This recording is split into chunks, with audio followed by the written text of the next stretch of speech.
May kilala ka bang tao na imposible mong makasundo? Pag-usapan po natin yan sa devotion natin na ito. Magandang araw po sa bawat isa sa inyo. Welcome back to our 365 Daily Devotions Seminar Edition. Gusto po mo nang batiin si Ma'am Edna Santos, then Brian Flores, and Elias Basilan. Maraming salamat po sa inyong pagsuporta dito sa ating channel. At ngayon po, yung topic po na pag-aaralan natin ay patungkol po sa mediator. Mediator. Ano ba yung mediator? Tagapamagitan. A mediator is someone who stands between two parties in conflict to bring reconciliation. So, ang mediator, tagapamagitan ng dalawang tao or entity na nagkakaroon ng conflict. In the Christian faith, Jesus is the perfect mediator between a holy God and sinful humanity. Because of our sin, we cannot approach God on our own. But through His sinless, life-atoning death and victorious resurrection, Jesus bridges the gap, making peace by His blood. He not only provides access to God, but continually intercedes for us, securing our relationship with the Father. Without Jesus as our mediator, we would remain alienated and condemned. Sabi po ni Apostol Pablo kay Timoteo, "For there is one God and one mediator between God and mankind, the man Christ Jesus." 1 Timothy chapter 2 verse 5. Sapagkat iisa ang Diyos at iisa ang tagapamagitan sa Diyos at sa mga tao, ang taong si Kristo Jesus. Mga kapatid, kung meron kayong kakilala na sa tingin nyo napakahirap makasundo or never nating makakasundo, marahil yung marami sa atin merong ganong naiisip na tao, no, na talagang never ever niya makakasundo. Pwedeng biyanan mo, pwedeng hipag mo, pwedeng classmate mo dati, name it, no? Meron tayong mga maiisip na mga tao na ang hirap makasundo. Pero alam nyo po kung ano yung imposible nating makasundo talaga. Yung imposibleng magkaroon ng reconciliation. Ayon sa Biblia, yung imposible talagang mangyari, yung banal na Diyos tsaka yung makasalanan tao ay magkaroon ng relasyon bilang ama at anak. Imposibleng mangyari yun.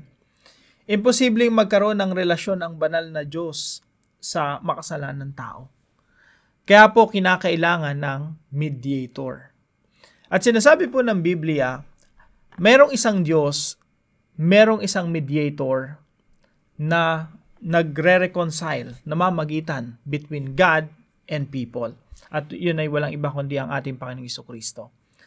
We cannot approach God.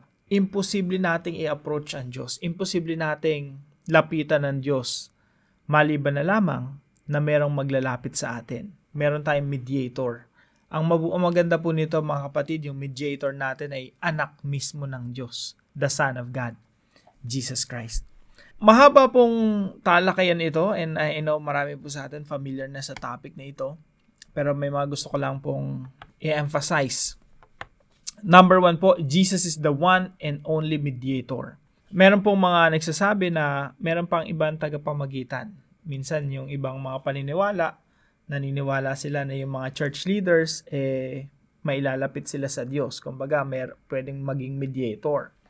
Meron din namang mga paniniwala na si Mary ay pwedeng maging mediator. Pwedeng ilapit ka sa Diyos. Now, sinasabi po ng verse na ito na sapagkat iisa ang Diyos at iisa ang tagapamagitan. Meron lang talagang isang mediator, wala nang iba. Walang taong makakapaglapit sa iyo sa Diyos. Kahit si Mary mismo hindi ka mailalapit sa Diyos. Ang makakapaglapit lang sa iyo sa Diyos ay yung Diyos na nagkatawang tao na namatay doon sa krus ng Kalbaryo. Ang makakapaglapit lang sa atin sa Diyos, magkakaroon ng reconciliation or magkakaroon tayo ng kapayapaan sa Diyos. Ang maagawa lang nun ay Diyos at tao. Kaya kinakailangan na ang ating Panginoon Jesucristo ay magkatawang tao. Kailangan maging God-man siya to reconcile God and mankind. Pangalawa po, Jesus is the ultimate peacemaker. Sinasabi po ng Biblia, there is now no condemnation to those who are in Christ Jesus. Hindi na tayo hahatulan, tayo na mga na kay Kristo Jesus. And sinasabi po ng Biblia, we have peace with God. Meron na tayong kapayapaan. Dati kasi sinasabi sa Biblia, tayo ay mga kaaway ng Diyos. Isipin niyo po yan. Pwede mong makaaway mo na nga lahat eh. Kahit sinong tao, makaaway mo na, okay na yun. Pero wag mo lang makaaway ang Diyos. Kasi anong laban natin sa Diyos? Ang sabi po sa Ephesians chapter 2, tayo ay mga kaaway ng Diyos. Pero salamat, kasi meron tayong Kristo na nagmalasakit at nagmahal at umibig sa atin, na namatay doon sa krus ng Kalbaryo na sumalo ng lahat ng kasalanan, ng kaparusahan para sa ating mga kasalanan. At sa pamamagitan ng kanyang dugo, napatawad ang ating mga kasalanan at tayo ay naipagbati, nagkaroon ng reconciliation between God and mankind, between God and His people. At yun po ay naganap sa pamamagitan lang ng pagdanak ng dugo ng ating Panginoong Jesucristo doon sa krus. Now, we have peace with God. Meron na po tayong kapayapaan. Meron ng, imbis na war, meron pong peace between God and people. Now, point number 3, Jesus calls us to be peacemakers. Now, ito po yung mga bagay na gusto kong emphasize sa devotion natin na ito. Yes, alam natin na si Jesus Christ, He is the Prince of Peace. Siya talaga yung ultimate peacemaker. Pinagbati niya, nilagyan niya ng kapayapaan yung Diyos at yung tao. Ang isa sa mga misyon ng ating Panginoong Jesucristo ay ipakalat. Kumbaga, yung mundong magulo, dahil sa mga alitan at hidwaan ng mga tao, yan ay matalo, malupig ng kapayapaan ng Diyos. Gusto ng ating Panginoong Jesucristo na ang kapayapaan ng Diyos ang siyang mamayagpag dito sa mundo. Kaya tinatawag niya po tayong mga peacemakers. Ibig sabihin, kung papaanong ang ating Panginoong Jesucristo naging peacemaker, tayo rin po ay maging peacemaker. Kaya po sabi rito sa Matthew chapter 5 verse 9, "Blessed are the peacemakers, for they will be called children of God." So yung mga naging anak ng Diyos dahil sa reconciling ministry of the Lord Jesus Christ, tayo na po yan, mga naging anak ng Diyos, tinatawag po tayo na maging mga peacemakers.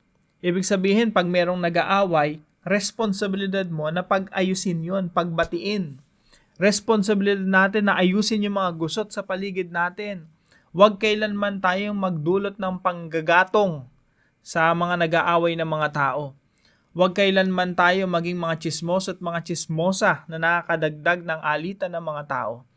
Alam niyo po, tayo mga Kristiyano, dapat po tayong makilala bilang mga peacemaking people, peacemakers, tagapagmapayapa. Sa Tagalog po, mapagpayapa. At sabi dito, sila ay tatawaging mga anak ng Diyos. Yung mga anak ng Diyos po, mga peacemakers. Hindi po sila taga-buhos ng gasolina sa naglalagablab na mga awayan na magkakapatid, magkakaibigan, o magkakapitbahay. Tayo mga Kristiyano, hindi po tayo nakikikampi-kampi. Ang goal po natin, i-reconcile yung dalawang party. Kaya kung meron kayong mga nag-aalitan sa inyong paligid, I'm not sure yung iba't ibang sitwasyon natin ngayon, pero kahit ano pang alitan yan, responsibilidad mo bilang anak ng Diyos na magsimula ng reconciling work. Ibig sabihin, sisimulan mo yung inisyatiba na pag-ayusin yung mga nagkakaroon ng hidwaan, pag-aaway-away. Sa mga katuwid mga kapatid, tayo po ay mga mediators. Kung si Jesus Christ ay the ultimate mediator, capital M, tayo naman ay mga maliliit na mediators. Si Jesus Christ na-reconcile tayo pabalik sa Diyos Ama. Tayo naman po nare-reconcile natin yung mga human relationships. Now, sabi po ni Pablo, "If it is possible, as far as it depends on you, live at peace with everyone." Napakaganda po niya, no? Tayo mismo, imbis na tayo magdulot ng pag-aaway-away, tayo mismo talagang magkaroon, dapat goal natin na magkaroon tayong mapayapang relasyon sa mga tao sa paligid natin. Kaya po yung application natin dito mga kapatid, number 1, proclaim Jesus as our sole mediator. Mahirap pong magkaroon ng reconciliation ang isang mag-asawa kung si Kristo ay wala sa buhay nila. Kailangan mo kasi si Kristo maging sentro ng iyong relasyon bilang mag-asawa. Imposibleng magkaroon ng kaayusan sa isang pamilya kung si Kristo ay wala doon sentro. Kapag si Kristo ay hindi sentro ng isang pamilya, napakahirap pong magkaroon ng reconciliation, ng pagsasaayos. Napakahirap pong magkaroon ng kapayapaan sa isang pamilya. So, ang first step po talaga ng reconciliation is to proclaim Jesus Christ as our mediator. Kailangan ma-reconcile muna tayo sa Diyos. Kailangan si Kristo muna inasa ating buhay, ma-reconcile tayo sa ating Diyos. At pag maayos yung relasyon natin sa ating Diyos, mas madali nang maayos yung relasyon natin sa kapwa-tao. So we proclaim the gospel. We proclaim Jesus as our sole mediator. We preach Jesus' reconciling work. Nireconcile tayo ng Diyos.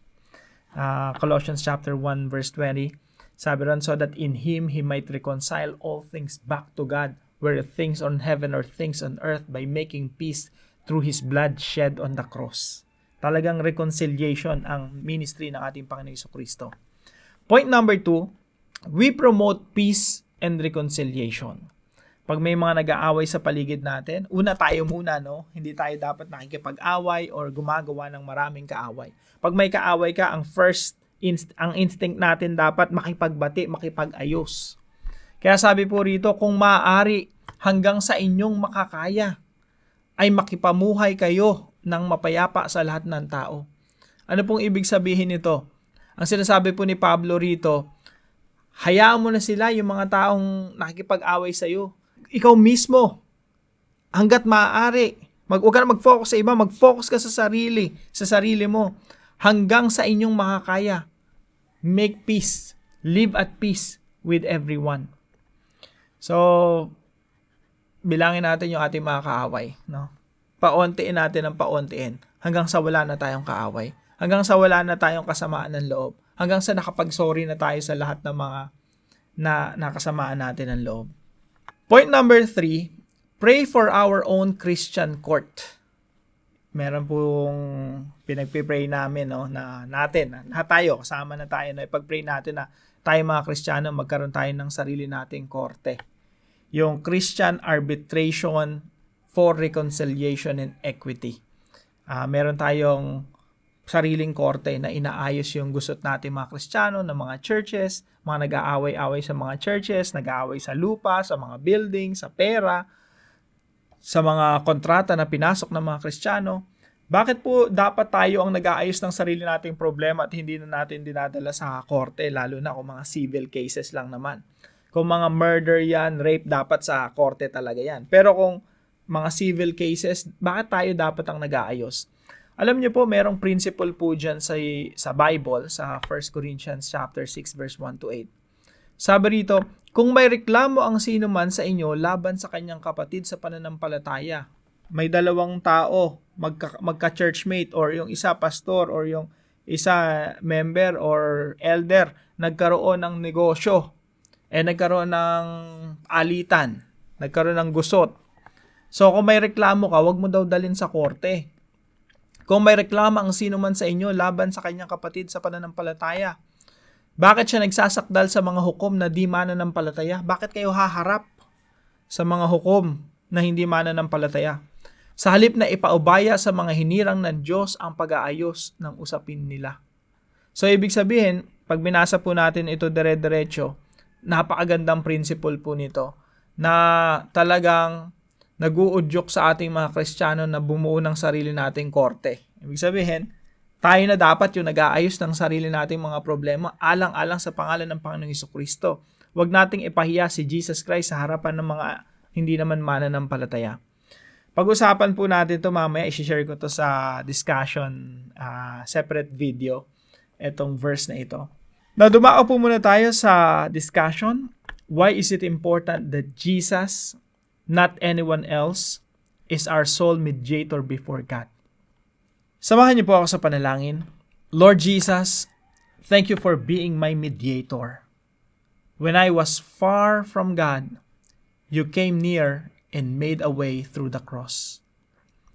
You are the bridge that connects me to the Father, and I stand in awe of your grace.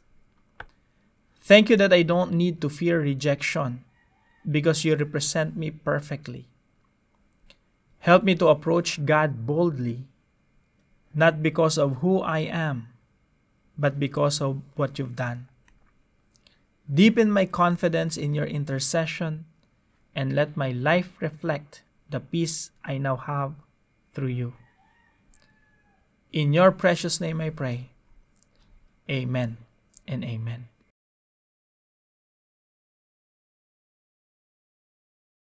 Maraming salamat po sa bawat isa sa inyo na nakasubaybay po dito sa ating channel. Kung kayo po ay may natutunan, ipalam nyo lang po sa comment section right below this video. And please don't forget to share this devotion to your family and friends. God bless you mga kapatid. See you po sa discussion natin sa separate video para sa mas malalim pang talakayan.